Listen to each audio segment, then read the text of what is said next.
સૌને નમસ્કાર. આપ સાંભળી રહ્યા છો યુટ્યુબ ચેનલ આપની કથાઓ. અહીં આપણે સાંભળીએ છીએ પુરુષોત્તમ માસની વ્રત કથાઓ. આજે આપણે સાંભળીશું અધ્યાય 28મો, કદ્રી બ્રાહ્મણ ગોલોકમાં. સૂત પુરાણી બોલ્યા, હે શૈનિકાદિ મુનિઓ, ભગવાન નારાયણે જે કથા નારદજીને કહી હતી તે કથા હું તમને આગળ કહું છું, તે સાંભળો. કદ્રી બ્રાહ્મણને પોતાના પાપોના ફળ રૂપે ઘણો સમય પ્રેત યોનિમાં પસાર કરવો પડ્યો. બીજે જન્મે કાલંજર નામના પહાડમાં ઇન્દ્રકુંડ નજીક આવેલા મૃગ તીર્થમાં તે જન્મ વાનર રૂપે પામ્યો.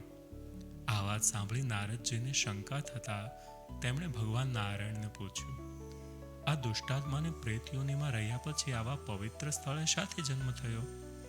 તેની શંકાનું સમાધાન કરતા ભગવાન નારાયણે જે બાબત નારદજીને જણાવેલ તે હું તમને જણાવું છું.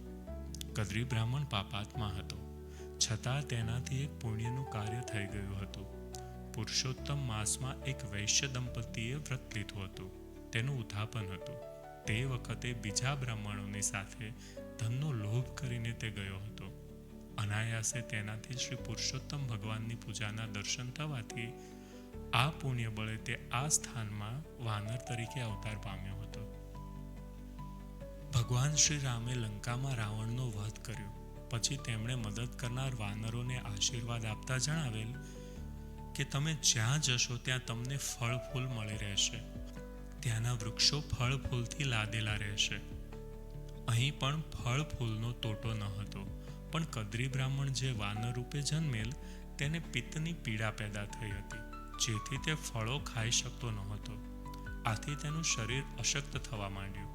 એક દિવસ તે વાનર એક ઝાડ પરથી બીજા ઝાડ ઉપર છલાંગ મારતા નીચે પટકાઈ પડ્યો અને તેના હાડકાં ભાંગી ગયા. તેનાથી હાલી ચાલી શકાતું નહીં, જેથી લાચાર હાલતમાં તે ત્યાં પડી રહ્યો. 1 મહિનો તે ખાધા પીધા વગર ત્યાં પડી રહ્યો. આ વખતે પુરુષોત્તમ માસ ચાલતો હતો. એક દિવસ મહા મુસીબતે તે ઝાડ ઉપર ફળ ખાવાની ઈચ્છાથી ચડ્યો, પણ તે ફળ પાસે પહોંચે તે પહેલાં જ અશક્તિના લીધે તેની પકડ છૂટી જતા તે નીચે આવેલ કુંડમાં પડ્યો અને તેમાં તે મરણ પામ્યો. એક તો ના છૂટકે આખા પુરુષોત્તમ માસમાં ઉપવાસ થવાથી અને છેલ્લે કુંડમાં સ્નાન પામવાથી ભગવાન વિષ્ણુના પાર્ષદો તેને વિમાન લઈને લેવા આવ્યા. આથી વાનરને આશ્ચર્ય થયું. તેણે પાર્ષદોને પૂછ્યું, મારા કયા પુણ્યના આધારે આપનું આગમન થવા પામ્યું છે? આથી પાર્ષદોએ જણાવ્યું, અજાણપણે અને ન છૂટકે તારાથી પુરુષોત્તમ માસમાં ઉપવાસ થવા પામ્યો છે અને છેલ્લે તું કુંડમાં સ્નાન પામ્યો છે. આ પુણ્ય બળે અમે આજે અહીં આવ્યા છીએ. આ સાંભળી વાનરનો આત્મા પ્રસન્ન થયો. પાર્ષદોએ તેને ભગવાન વિષ્ણુ સમક્ષ રજૂ કર્યો. ત્યારે ઘણા દેવતાએ તેનું સન્માન કર્યું. શ્રી બૃહન નારદીય પુરાણના પુરુષોત્તમ મહાત્મ્યનો કદ્રી બ્રાહ્મણ ગોલોકમાં નામનો 28મો અધ્યાય સંપૂર્ણ. શ્રી પુરુષોત્તમ ભગવાનની જય. હવે આપણે સાંભળીશું આજની કથા, વૈકુંઠની જાત્રાની કથા. નદી કિનારે એક રળિયામણું ગામ હતું. તેમાં એક પટેલ રહે. પટેલને 4 છોકરા હતા. પટેલે 4 દીકરાઓને પરણાવ્યા હતા. 5 વર્ષ થયા પટલાણીનું અવસાન થયું હતું. દીકરાઓ ખેતી કરે, વહુઓ ઘરકામ કરે અને પટેલ આખો દિવસ આંગણે ખાટલો ઢાળી બેઠા બેઠા પ્રભુના સ્મરણ કર્યા કરે. કોઈ મહેમાન આવે તો તેનું સ્વાગત કરે, યથાશક્તિ દાન પુણ્ય કરે, અભ્યાગતને ભોજન આપે, સાથે સાથે ઘરનું ધ્યાન પણ આપતા રહે. પટેલ સ્વભાવે ભોળા હતા, કપટી ન હતા. એવામાં પુરુષોત્તમ માસ આવ્યો. પટેલે પુરુષોત્તમ માસનું વ્રત કર્યું. સવારે પ્રાતઃકાળે ઉઠી નદીએ સ્નાન કરવા જતા, ત્યાં કાંઠા ગોરમાની પૂજા કરતા, કથા વાર્તા સાંભળતા અને ત્યાં બ્રાહ્મણોને દાન દક્ષિણા આપી ઘરે આવતા. તેઓ એકટાણું કરી પુરુષોત્તમ ભગવાનની પાઠ પૂજા કરતા. ભોળાના ભગવાન એ મુજબ એક દિવસ પુરુષોત્તમ ભગવાન પટેલની અપૂર્વ ભક્તિથી પ્રસન્ન થઈ તેના આંગણે ભિખારીના રૂપે આવ્યા. પોતાને ત્યાં આવેલ ભિખારીને જોઈને પટેલ ઊભા થઈ ચોકમાં ઘઉંનો ઢગલો પડ્યો હતો તેમાંથી એક સુપડું ભરીને ઘઉં આપવા લાગ્યા. ત્યારે ભિખારી કહે, આપવો હોય તો આખો ઢગલો જ આપો.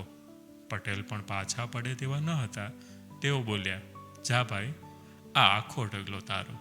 તું કહે ત્યાં ગાડામાં ભરીને પહોંચાડી દઉં. ભગવાને પ્રસન્ન થઈને ઘઉંના ઢગલા પર હાથ ફેરવ્યો. ત્યાં તો બધા ઘઉં સાચા મોતી બની ગયા. પટેલ તરત સમજી ગયા કે મારે આંગણે ભગવાન પધાર્યા છે. તે તો ભગવાનના ચરણોમાં પડી ગયા. ભગવાન બોલ્યા, હે મારા વાલા ભક્ત, હું તારા પર પ્રસન્ન છું. તારે જે માંગવું હોય તે માંગ. પટેલ બોલ્યા, પ્રભુ, તમે મને ઘણું સુખ આપ્યું છે. મારે ભૌતિક સંપત્તિ નથી જોઈતી. મારી ઈચ્છા સદેહ વૈકુંઠની જાત્રા કરવાની છે. તે પૂર્ણ કરો. ભગવાન તો પટેલને વિમાનમાં બેસાડી વૈકુંઠ લઈ ગયા. વૈકુંઠ દેખાડ્યું. ત્યાંથી ગોલોક ગયા. પછી બ્રહ્મલોક, પાતાળલોક અને ઇન્દ્રપુરી દેખાડ્યું. અક્ષરધામ પણ દેખાડ્યું. આ બાજુ પટેલના દીકરાઓ બાપાની શોધાશોધ કરવા લાગ્યા. પણ બાપા મળે ક્યાંથી? બાપા તો જીવતે જીવ વૈકુંઠની જાત્રાએ ગયા હતા. થોડા દિવસ બાપાની શોધાશોધ પછી પણ કંઈ પત્તો ન મળતા તેઓએ બ્રાહ્મણોને બોલાવીને પૂછ્યું, બાપા ક્યાંક જતા રહ્યા છે, કંઈ પત્તો લાગતો નથી, હવે શું કરવું? બ્રાહ્મણો કહે, જીવતા હશે તો 11 દિવસમાં પાછા આવી જશે. ન આવે તો મરી ગયાનું સમજી તેનું કારજ પતાવી દેજો. છેવટે 12મા દિવસે છોકરાઓએ દાઢી મૂછ મુંડાવીને સરાવવા બેઠા. ગામે ગામથી આ 12મામાં માણસો આવ્યા. પિંડદાન દીધા. ત્યાં જ સરર કરતું વિમાન આવ્યું અને તેમાંથી પટેલ નીચે ઉતરી ઘેર આવ્યા. પટેલને જોઈ બધા ભૂત ભૂત કરી ભાગવા લાગ્યા. પટેલ બોલ્યા, ભાઈઓ, હું ભૂતેય નથી અને પલિતેય નથી. હું તો જીવતો જાગતો માણસ છું. હું તો વૈકુંઠની જાત્રા કરવા ગયો હતો. પટેલે બધાને ઘણા સમજાવ્યા, પણ લોકોના ગળે વાત ન ઉતરી. સદેહે કોઈ વૈકુંઠ ગયું સાંભળ્યું છે? પટેલ ભોળા હતા, તેમજ ધાર્મિક વિચારના હતા. તેથી તેમની વાત સાચી હોય એમ માની કેટલાક બ્રાહ્મણો બોલ્યા, પટેલ, તમે અમને બધાને સ્વર્ગ દેખાડો તો તમારી વાત સાચી, નહીતર તમે મરી ગયા છો એમ માની લઈશું. તેમાં તમારું કંઈ ચાલશે નહીં. પટેલ પુરુષોત્તમ ભગવાનને પ્રાર્થના કરવા માંડી, હે ભગવાન, મારી લાજ હવે તમારા હાથમાં છે. અહીં બધા મારું પારખું કરવા બેઠા છે, માટે હે દીનાનાથ, ગરુડે ચડી મને સહાય કરજો. ભગવાને પટેલનો પુકાર સાંભળ્યો અને તેઓ ગરુડે ચડી ત્યાં આવી પહોંચ્યા. પટેલે પ્રભુને પ્રાર્થના કરતા કહ્યું, હે પ્રભુ, આ બધાને જીવતે જીવ સ્વર્ગની યાત્રા કરાવો, નહીતર મને અહીં કોઈ જીવવા નહીં દે. ભગવાન બોલ્યા, ભક્ત, વૈકુંઠના દર્શન પુણ્યશાળીને થાય.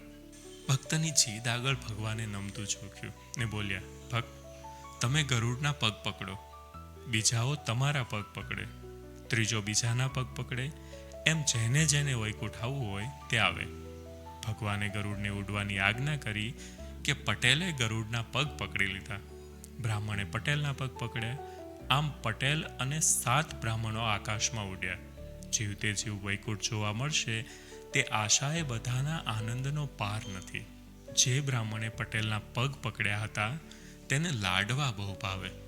એ પટેલને પૂછવા લાગ્યો, હે પટેલ, વૈકુંઠમાં લાડવા મળશે ને? પટેલે હા પાડી. ત્યારે બ્રાહ્મણ પૂછવા લાગ્યો કે પેટ ભરીને લાડુ ખાવા મળશે ને? પટેલ કહે, તારાથી ખવાય તેટલા ખાજે, ત્યાં ઘણા લાડુ છે. તે બોલ્યો, ત્યાં કેટલા લાડુ છે એ કહો. પટેલ બોલ્યા, આટલા બધા. આમ કહી જ્યાં હાથ પહોળા કર્યા ત્યાં હાથ છૂટી ગયા અને બધા આકાશમાંથી પડ્યા નીચે અને બધાનો જીવ નીકળી ગયો. આમાં ફક્ત એક પટેલ જીવતા રહ્યા અને 7 બ્રાહ્મણોને મરેલા જોઈ પટેલ તો આક્રંદ કરવા લાગ્યા, હે ભગવાન, આપે મને બ્રહ્મ હત્યાના પાપમાં નાખ્યો. હવે તમે મને આમાંથી ઉગારો, નહીં તો હુંય પ્રાણ ત્યાગ કરીશ. ખરેખર પટેલ ચિતા ખડકીને પ્રાણ ત્યજવા માટે તૈયાર થયા. ત્યાં ભગવાને અમૃત જળ છાંટી 7 બ્રાહ્મણોને સજીવન કર્યા. પટેલની પુરુષોત્તમ ભગવાનની નિષ્કામ ભક્તિથી તેમણે જીવતે જીવ વૈકુંઠ જોયું અને બીજા બધાને પ્રભુના દર્શન કરાવ્યા. બોલો શ્રી પુરુષોત્તમ ભગવાનની જય. જો તમને આ કથા અને વાર્તાઓ ગમતી હોય તો તમારા પરિવારના અને મિત્રો લોકો સાથે શેર કરજો અને લાઈક કોમેન્ટ કરવાનું ભૂલતા નહીં. જય શ્રી કૃષ્ણ.